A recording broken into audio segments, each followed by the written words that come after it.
something that I'm sure isn't new to you because we talk about it pretty much every year and quite often, is a local campaign. We call it 12 Days of Christmas.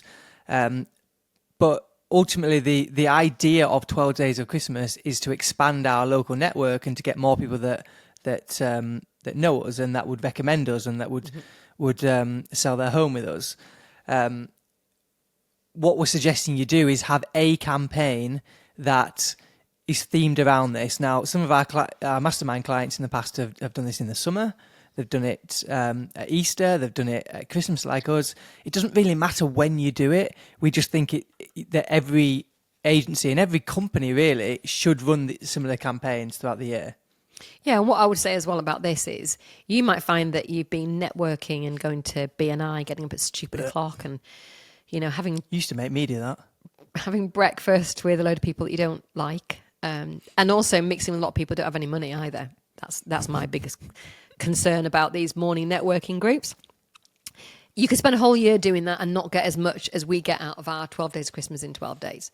So if all you did every year from a networking point of view was 12 Days of Christmas, you would beat everybody else that's going to BNI every week, is my belief.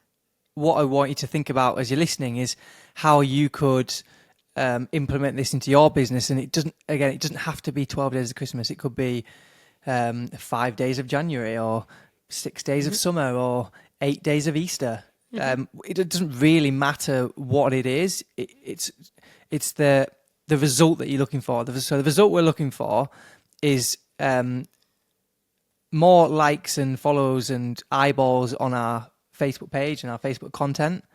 We're looking for higher quality relationships with local business owners and their friends and family. And customers.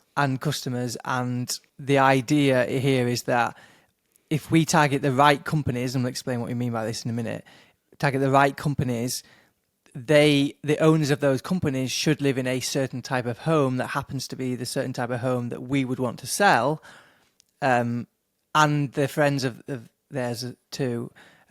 We hope that it all trickles back at some stage. So at the shop front, it looks like we're doing this amazing local giveaway, but there has to be always an element of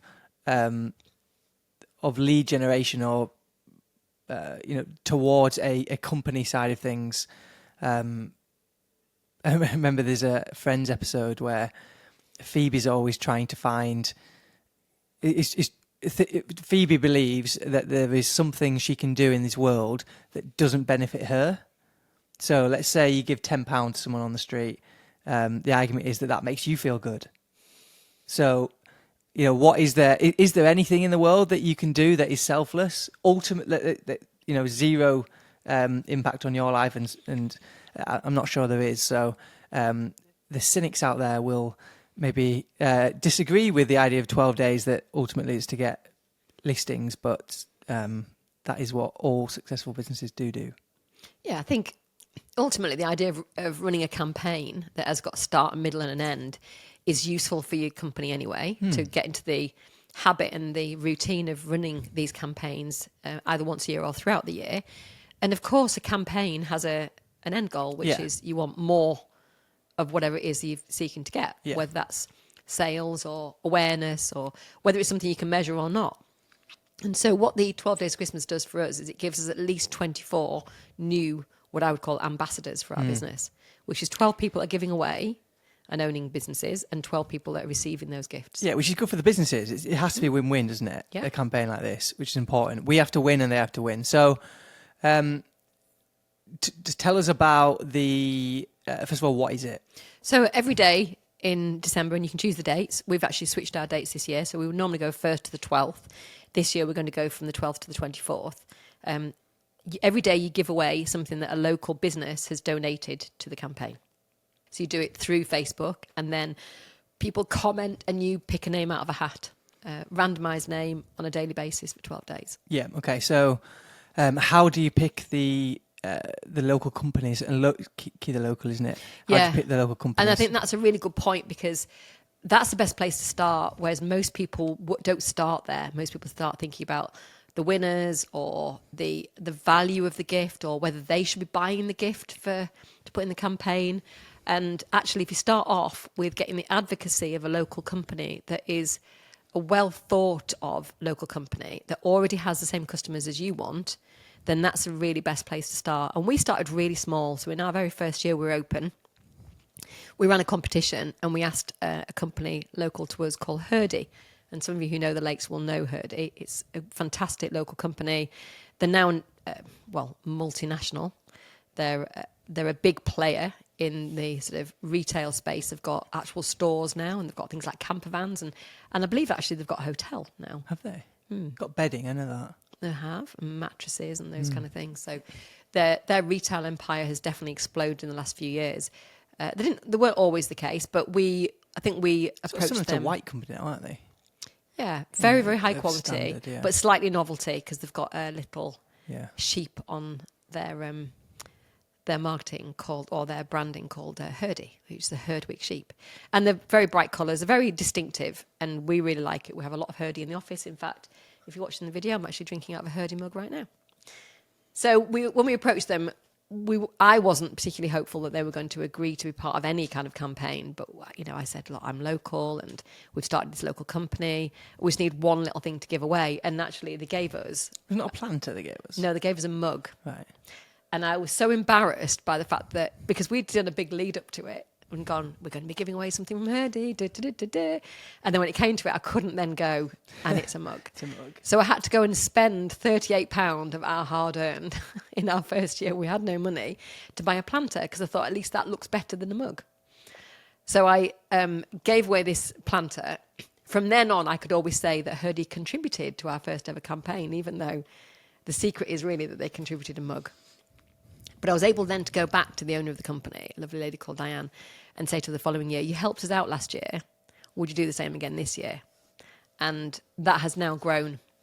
So they're one of our companies. We have, roughly speaking, of the 12 businesses that give away something, we have about 6 that are repeats or we've used before or frequently, and then 6 that are brand new. Yeah, and there's 2 reasons for that, isn't there? So one is that it's fairly challenging to get 12 companies to have a giveaway, isn't it? To give away something of substance. So we ask for £50 to £200, £300. So keeping the 6 on repeat helps with that. You only have to get 6 new ones. But also what it does is it just solidifies that relationship where if we were seeing, let's say the Christmas shop in Bowness, if you were seen by the lady in the Christmas shop buying some Christmas decks in booths, for example, she would think badly of you. And if she sold her house with someone else, we would think badly of her. So it gets to a relationship point where it's reciprocal agreement, like a binding agreement, really. Yeah, whereas a one-off giveaway doesn't have as powerful and relationship, we found this does before, it? haven't we? Where I targeted somebody who had a shop locally because we wanted to sell her house. And she came on board as one of the 12 Days of Christmas giveaways and then gave her house sale to somebody else. It's the first time it's ever happened in that way. Yeah. And in a separate note, Tom and I, who's our valuer, just finishing off our valuation principles. And one of them is no matter what, always stick to, never deviate from the valuation structure. And system. Yeah, I did. Because you felt like A, it was in the bag, and B, she was a friend. Yeah. You could go a different route. Yeah, because the first thing that she said when I walked through the door was like a glass of wine. It was out of work, and it and that probably was it for threw you, me. wasn't it? It just doesn't feel right for them, does it? Doesn't feel like they've got what they want out of that. No, and she actually said, I didn't feel like I got the full AJ treatment. Yeah, even though it was on her. Well, but it's not really, because she didn't know what the AJ treatment was, so Sure. I should have given it to her anyway. Yeah, but it's a good reminder. I've done it in the past. I've done it recently when I went in somewhere and felt it was an open goal, and he wanted to show me outside first, and we go away from the structure, and it causes us problems. It does. So it's a good reminder. Well, also, if you do lose it, you don't know why you've lost it. If you've deviated, you don't know if the deviation has cost you it or something else has cost you it. So you can't analyse it. Yeah, I think it is deviation. Anyway, we'll on another podcast, we'll go through those principles. So you really want 12 business owners that have got nice houses. Yeah.